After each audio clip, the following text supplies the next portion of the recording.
What's up, guys? Welcome to this special edition of Longhorn Livestream. Well, CJ, this is kind of what we thought would happen. We just didn't know if Sark was going to announce it before Saturday, but Arch Manning has been named the starter for the UL McGraw game, his first career start as a Texas Longhorn. Obviously, Quinn Ewers, you reported, did some light throwing this week, was not in game-ready mode and will sit this week, look to get fully healthy. And Arch Manning has been named the starter for UL Monroe game. What is your initial reaction? I think we both listened to Sark's press conference. Yeah, I don't think it comes as much as a surprise, right? You know, it's UL Monroe. You're a 45-point favorite. This is a time for one to get Quinn completely healthy for SEC play, or even more importantly, Oklahoma and Georgia in a few weeks. But two, to get Arch some great experience at home, playing within the system, playing with the game plan in place. One thing I thought that was very interesting, Jerry, is yeah, he came in, he proved that he could play at the D1 division, a high level of football, right? Comes in, plays scores 5 touchdowns off the bench. But you're coming in with a game plan now. You know, you're coming in with the plan in place, with the expectation that you have to execute it. That's going to be interesting. You know, I thought it was, worth noting that he said what he did a week ago was almost reactionary in the sense that he didn't have a plan. He was going out there, seeing the plays, and then just letting his natural football instinct take over. Now we'll get to see him in charge completely with a week of prep for an opponent and seeing how he comes in to take care of business this weekend on Saturday. And I think that is the big thing. I think that's the key thing. We talked about this. I can't remember if it was a post-game Saturday or one of the shows early in the week. There's a big difference now. Sark has built the game plan around Arch Manning because Sark always likes to say, we call the plays, these guys, we kind of look at what they're good at and what they do well. Well, Arch and Quinn have different strengths. So you're going to see a little bit of a different game plan. That doesn't mean the same players won't touch the ball. But what it does mean is that different ways to get those guys the ball. I think that's going to be the interesting thing there is this, like you said, this is Arch's first chance to be the starting quarterback preparing all week to be the starting quarterback, not coming into the game just on the snap of a finger there, because it's not like he was warming up on the sidelines thinking Quinn was going to go down with injury, right? So now you've prepared all week. You've had the media rush all week. Now this will probably be the most viewed ESPN Plus college football game ever, I'm guessing. I think that's what we have ahead of us Saturday. But CJ, what else did Coach Sark – and Ashley was like, we knew this. Yeah, but Sark hadn't officially announced it until today. Sark had said, we're not sure what's going to happen. He just announced this at his Thursday Zoom press conference that Arch is the starter. I mean, Texas put out the tweet that Arch is starting this week. That's why we're doing this, emergency little Longhorn live stream. So, CJ, what else does Sark have to say that caught your attention? Maybe start with other injuries. Yeah. He Sarkisian, the way that he likes to go about these injuries, you don't get a lot of information out of him. And, of course, moving into the SEC play whenever Mississippi State comes around and followed by Oklahoma and Georgia, you'll get the SEC injury reports. I'm even then starting to wonder, Jerry, how detailed those will be. Will everybody be questionable? How long will that list be? Of course, Sarkisian's been an advocate of finding coaches and programs that don't necessarily disclose completely what the injuries are. But he did not provide a whole lot of details on what's expected for Jaden Blue, Trey Wisner, Jelani McDonald. He mentioned, we're going to see how they feel the rest of the week and then decide closer to game time whether or not they will be good to go. Of course, we saw this past weekend, Jaden Blue not fully cleared by the Texas staff. They didn't want to risk further injury for Blue against UTSA. ULM, with an already thin running back room, you'd like to have at least one of these guys back on the field, though I think Texas would be just fine throughout that game without Trey Wisner or Jaden Blue. However, no real update other than, hey, we'll see how they feel closer to game time. There was also no mention of Xavier Phil-Sami, who did not suit up for the game a week ago. I've yet to hear what his status is behind the scenes. He was not mentioned by Sarkisian today, so his status is completely unknown, whereas at least for Blue, Wisner, and McDonald, there'll be game time decisions later this week ahead of kickoff. Yeah, and look, I mean, even Kelvin Banks got dinged a little bit last week. Is this a chance to get Trevor Gooseby a few more meaningful reps? We don't know. I mean, I don't think Kelvin Banks' name was brought up in the press conference, was it, CJ? No. No. So if there's any lingering soreness or anything, could Trevor Gooseby get some rest? Because look, this is one of those games. You saw it with last week. Sark said they played 77 players. Trey Wisner did his part after he got his ankle dinged, and they didn't play him in the second half. So you just don't know what Sark's going to do here. If any frontline guys has a little bit of a lingering issue, some lingering soreness or something, that may be a chance for him to get some younger players snaps. So we'll see what happens. Yeah, Jared, on that, I asked Sarkisian what the importance of getting his backup tackles some snaps were. Yeah. And, you look at it, Brandon Baker, right tackle, Trevor Gooseby at left tackle, even Kojo and Chapman right now. These guys are up to about 30 snaps on the season. That's about half a game, if you will. Maybe a little less, but more so than that, you're getting live reps against real competition that you don't see every day in practice. And to get Sark's thoughts on it, he essentially said, yeah, these guys, it's great to get live reps. That's tremendous. You're playing in front of 90 to 100,000 people. That's great. More so than that, it's to allow them to feel the consequence of when they mess up, to allow them to learn immediately on the fly and adapt very quickly to what's the issue. Are they setting with their right foot? Is their right hand going out to punch? What's the issue, or what are they doing well? Letting them know immediately with that instant feedback is something that is going to be very important for these guys as they continue to develop and fight for future snaps down the road, potentially as starters from a year from now. And I had to actually had to get off of that Zoom call earlier to take a recruiting call. But did Sark say anything else, CJ, that kind of caught your attention, or that I thought he talked about how Quinn, what Quinn's role would be on Saturday, with the earpiece in, being very much involved, even though he wasn't playing. Did Sark say anything else that kind of grabbed your attention? Yeah, I think Arch aside and injuries aside, there's one thing about Jarrett Gibson that I liked, and I don't know if it's going to be a change of philosophy down the road, Jerry, but essentially, he'd like to see him maybe avoid contact a little bit more. They call him the baby rhino in the sense that he's not going to pass up an opportunity to carry the rock, and two, he's not going to pass up the opportunity to find contact. But at some point, you'd like to see him make a move on a guy in space and maybe fight for more yards that way, or at least save yourself from another hit with the way that this running back room is looking at the moment. On top of that, looking at this week collectively from a whole, like a 100-foot view, he said Sarkisian kind of came out and said, the first week or first practice or two were pretty slow, and he said that Wednesday and Thursday, the quote that he used was tremendous. So, to get some moving pieces in the offense, obviously with a brand new quarterback, I think there was some movement. Maybe injury-wise at running back and maybe elsewhere on that offense as well. But to see them kind of figure things out as the week progressed and they get closer to this game, for folks that are looking at this ULM Monroe game as another opportunity to get a lot of snaps in, for a lot of folks, that's a great sign to hear that things have started to come together with Arch Manning feeling more comfortable behind center, kind of taking the reins for this offense. That's a good sign for me, of course. You are 45-point favorites, but you'd like for this game to go as smooth as possible, to get your number ones out as early as you can and preserve their health moving forward. That's going to be a big point of emphasis on Saturday for the Longhorns, with SEC play looming next week as well.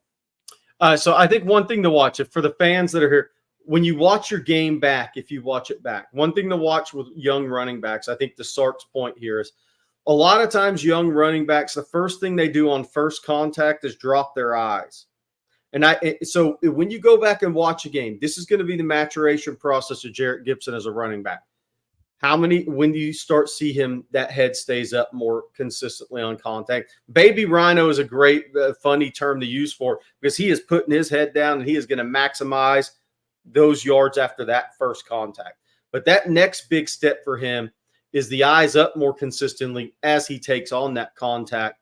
And I think that's kind of what Sark was getting at with Jarrett Gibson. And some guys have that a little bit earlier, but a lot of high school running backs, that is a big developmental piece that's never talked about a lot, because they're so much more talented than anybody on a high school level. They can drop their eyes, run through a would-be tackler, pick their eyes back up and go for 20, 30, or 60 yards if they're a really fast guy. Doesn't work that way in the college level. So that's something to watch. AJJ has a question here.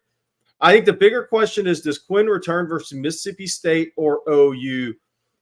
And I think that's in the balance. I don't think, I don't think we have that answer yet. I think the next 5-6 days are going to kind of give us that answer, CJ. Yeah, I agree. And what's interesting and worth noting again here, Jerry, is not just the injury for Quinn, but how's it going between the ears, right? Losing a week or two because of injuries, not a fun thing, especially when, your backup quarterback is maybe the most talked about player in the entire sport right now. That's not easy, right? And Sarkisian kind of hit on that a little bit. He said, yeah, he's doing fine between the ears. It's not easy to deal with that injury too. But at the same time, he realizes that he's the quarterback. And this was something I thought Sarkisian emphasized here, Jerry, is he's the quarterback of a nationally claim team, one that has hopes of winning a national championship. He's the starting quarterback of that. And that's not going to change because of 1 week or 2 weeks due to injury. And of course, that quote down at the bottom, with the games still left on the schedule, an Oklahoma, a Georgia, a Texas A&M. The goals are still ahead for Quinn Ewers to achieve something that's pretty significant. And one is getting Texas to a playoff too, but also a possible Heisman for Texas. And that hasn't happened in quite some time. Not since I was in diapers, but Sarkisian mentioned that as well. He's like, yeah, coming down the road, he's going to be in New York. If he wins the Heisman, we'll see coming out. But, the goal of the season is to get to the playoff, to win a national championship. That's all ahead for us right now. And for Quinn to be in good, mental capacity, also a great sign in terms of how he's dealing with coming back from this injury that he suffered last week against UTSA.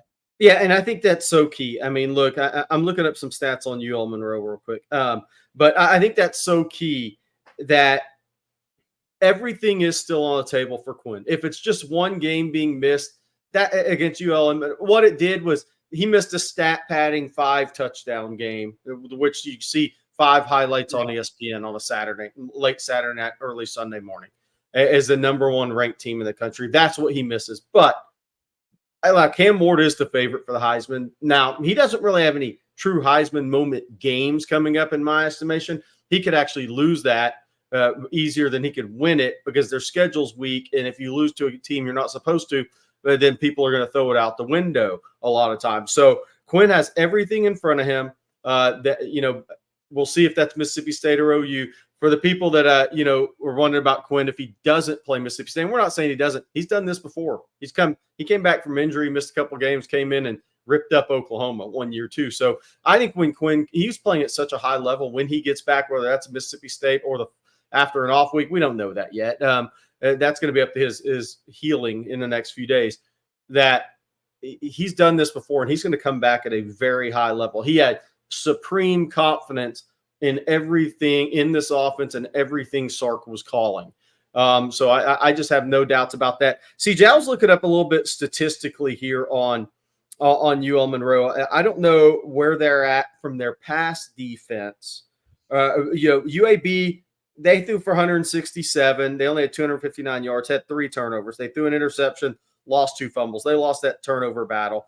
Obviously, UL Monroe is not. They played Jackson State in the opener. They haven't really played anybody. Jackson State was 24-29 for 227. So it was probably a bunch of quick game stuff. They also threw an interception. Yeah. So UL Monroe has not been tested defensively they're going to be tested Saturday from a speed perspective of like when they turn on the film this week, they're like, oh my gosh, Isaiah Bond. Oh my gosh, this 5 guy. Oh my gosh, Jonte Cook, another guy that comes off the bench. And I don't know who this little Bolden guy is. He's really good too. I'm just saying that they know him, but they're still like seeing it when they scout a team. And that's a difference, CJ. Yeah, 100%. And I think what you can talk about with ULM's defense, Sherry, is they're ranked 34th in pass defense this year. You mentioned 167 yards per game. It's a good mark. Jackson State, UAB, all due respect, they don't have the horses in the stable that Texas has offensively there, right? The other thing, and I think this is where you'll start to see the largest separation of talent is in the trenches. Pullman is a tremendous talent for a ULM, right? He's got 4 sacks. He's got 9 pressures on the year. He can get after the quarterback. Through 2 games, ULM has 40 pressures against their opposing quarterbacks. That's a good mark. Yeah. However, again, I don't think that UAB or Jackson State has an offensive line in the conversation for a Joe Moore Award like the Texas offensive line is at the moment. I also don't think that Cam Williams or Kelvin Banks, they have anything similar to the talent level that they have at tackle. So if Texas is able to slow down that pass rush, is that secondary able to keep up with the speed, with the developing routes that Texas will throw at them on Saturday? I don't know. I would think no, but at the same time, that wasn't necessarily the case that ULM has been able to put on tape so far, right? You saw the complementary football. The ball was getting out quick. You mentioned the Jackson State 24 or 29 or whatever it was. That ball's out early. They're not throwing the football deep. They're not letting those long developing routes get open down the field because of that pass rush. Now, if Texas is able to keep Arch protected, which I think we're all expecting them to do, that will give them time and open up the plays down the field for a Ryan Wingo, for a Matthew Golden, for an Isaiah Bond to create separation with their speed, as we've seen already this year. And that's where I'm really starting to believe Texas will have success vertically down the field. And of course, moving the pocket, to your point, that feels like it's a great strength of Arch Manning already, right? We've only seen a few snaps this year, but what's he been able to do on the run? Well, his first play was on the run, in which he improvised a little bit. His first play this year was on the run, in which he found a nice gain to Jonte Cook over the middle. We saw the touchdown rolling out to his right to DeAndre Moore last week.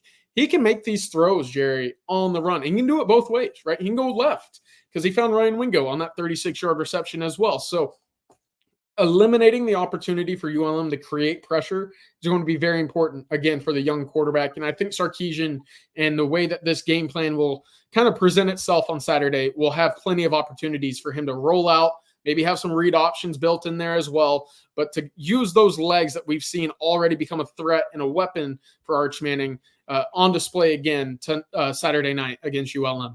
And I think another part of this that's so key is, look, Trey Owens is now a play away Saturday. So he's been preparing as the 2 quarterback all week, right? So this is going to be a chance if Texas handles business as expected. This will be Trey Owens' most game experience coming up. Yeah, absolutely. Too. And this is all invaluable. I mean, obviously Arch is the talk. He's the starter. And for those just joining in, yes, Texas, Steve Sarkisian just a few minutes ago announced that Arch is the starter. And that Quinn would not play in this game when he had been listing as questionable. So that's why we're doing this show, because Sark said it in the Thursday media availability. But also, then he talked about that a little bit with Trey Owens going from 3 to 2 this week. So he has to prepare differently. He's been preparing as a scout team quarterback. Now he has to prepare absolutely 100% knowing this game plan because he's a play away. So this is a big week for 2 young quarterbacks at Texas. This is Trey Owens' first real game prep as a Longhorn quarterback. Yeah, and going back to Quinn real quick, Sark spoke about his role on Saturday or how he'll be used at all. He'll obviously be in sweats and a t-shirt, right? He's not going to be suiting up or have a helmet on. He will have an earpiece and he will be a part of the huddles. He will have some conversations with Arch on the sideline. Sarkisian said he wants him in tune with the game, feel the game out, get some game plan. He won't have a headset, so he won't be able to talk, but he will be hearing the plays. He will be diagnosing the fronts and the coverages that he will see from the backside of that offense. But to your point, Trey Owens, we saw him throw the football 4 times a week ago. 2 of them were completed. One of them should have converted a 4th down there at the end of the game. But obviously Silas Bolden had aspirations for a larger play that kind of backfired. But, Trey, I thought looked good. He looked comfortable. And if his numbers called earlier, I think he would be able to come in and, kind of run this offense successfully to get enough points on the board to win the football game. He showed a week ago, Jerry, that IQ was already there. That reactionary time was there, right? The first snap, supposed to be a quick bubble screen in which ULM or UTSA jumped it. And what did he do? He pulled it down, got 3 or 4 yards. That's a sign of a mature quarterback, despite not having the reps. So great opportunity for him to get upwards of 20 to 30 snaps, potentially, depending on how the first part of the game goes. It'll be huge for his long-term development and comfortability in this offense early on in his career. Going to take a question here, Cesaro. What are the thoughts on ULM coach talking about his players and Arch back in high school? I think it's been debunked. I love the trash talk. I think it's hilarious. I think it's fun. I have no problem with it. I'm entertained. I need entertainment these 2 weeks, quite frankly. So I'm happy about it. And look, man, they're going to get a big check for coming in here. It would be one of the big upsets in a long time. But I don't have a problem with the trash talk. Please bring it on. I think it's fun. I mean, it does nothing. It brings them a little attention. It brought the defensive coordinator attention, which may, look, maybe that's part of it as well. So I don't have any problems with it. Jerry Hamilton's Mazda, you forgot the Maserati. What are the chances if we see Quinn next week? Oh, if you're talking Mississippi State, to be determined. I think Sark's just happy with how Quinn's healing right now. CJ had reported that he had some light throws during the week, but nothing that would be like quarterback ready throws. So it's just going to be a progression. I don't think anybody has the answer right now. I do think it's going to depend on how the next 4, 5, 6 days go for Quinn, how he's feeling, because it's the core rotation is the key here. You can stand in the pocket and you can use your footwork and you can throw the bubbles. You can do all those things. What happens when you're facing a rush and you're under duress and you're flushed and then you have to rotate your core and rip a ball? Yeah. That's what Sark's going to need to see to know he's ready to go. Right. And I think, Friday, Saturday, you'll see Quinn throwing on the sideline in pregame warmup. So it won't be more in my eyes and, having your feet cemented in the ground and just using your core to get the ball down the field. Maybe on the knees as well, just using that hip rotation, that shoulder rotation to get the ball down the field. It won't span beyond 15, maybe 20 yards if Quinn's really feeling well. But you will see him warming up, and that's a good sign for what's to come against Mississippi State and especially Oklahoma. Of course, for Miss State, I still believe Quinn's maybe a 50-50 shot right now. No real rush in that game, especially after watching some of that Toledo film. Hard to find, by the way. I'm not sure if there's a conspiracy behind that at all, but Mississippi State lost 41-17, I believe, at home to Toledo. So you could certainly throw Arch out for the next 2 weeks and feel comfortable going in back with Quinn against Oklahoma. The other thing I wanted to mention as well is, what does that offense look like, Jerry? When you look at it, is Texas still throwing the ball as often as they do early on, right? Do you try to shorten this game? Because we know ULM, they run the football at a 75% clip so far this year. They're going to try to shorten the game organically by themselves. Do you see that happen for Texas as well, in the sense that, hey, your running backs are already dinged up, and two, you're working with a backup quarterback? Do you really want to stretch this game out and throw the football as often as we've seen early on with Quinn? I'm not sure, but let me get your thoughts on that. Yeah, they've thrown 15.5 passes per game against Jackson State and UAB. Now, obviously, UAB turned it over 3 times, so they had some clock. They were up, and they had some clock things in their advantage for ULM Monroe. But here's my thing: if Texas stifles them on first down, they have issues. That's going to be the key. Is if Texas owns first downs defensively, then that may kind of force the hand of UL Monroe coach. That's kind of my takeaway. If they can get 3 yards on first down enough, then they can really try to bleed the clock and kill a possession or two in the game. That's my take. So first down defense, it's crazy that it was the same thing against Michigan for a different reason, but it's actually for the same reason. First down run defense against Michigan was huge because it's a team that didn't want to live throwing the football. They wanted to get the second and manageable, second and short, run the football, move the chains, and possess the ball. Michigan had some success on first down running, but look, I think their biggest gain on first down was 6 yards. Yeah. So they didn't do anything. They didn't do anything to make Texas change what their game plan was and the way they attacked Michigan. So so for UL Monroe, if they can't find a way to get 2 or 3 on first down, maybe 7 out of 9 possessions, they're going to have issues at that point in time. Then you can force their hand. But first down run defense is going to be key. Yeah. Real quick before we get out of here, Jerry, I did want to mention something. I received a text on the running backs and whether or not you'll expect to see Jaden Blue or Trey Wisner. It says it's still up in the air. Of course, that's kind of what Steve Sarkisian said in his game time, availability check there. But it's going to be a big day for Ryan Niblett and Jarrett Gibson, right? That's expected. For Jaden Blue, I said if he does go, it won't be for more than maybe a couple series. Trey Wisner, if he does go, it won't be more than about a half. So we'll see, of course, what their actual availability will be come Saturday, probably around 3 or 4 whenever we hear from the school and Sarkisian himself. So that'll be interesting. But at the end of the day, big opportunity for Ryan Niblett to get some reps at the running back spot. And kind of an extended snap count, right? He's seen some snaps, seen some carries already. What can he do with multiple possessions under his count? It's looking like it'll be Gibson, Niblett, and Velton Gardner as kind of your 3 main backs on Saturday, with Colin Page coming in late as well.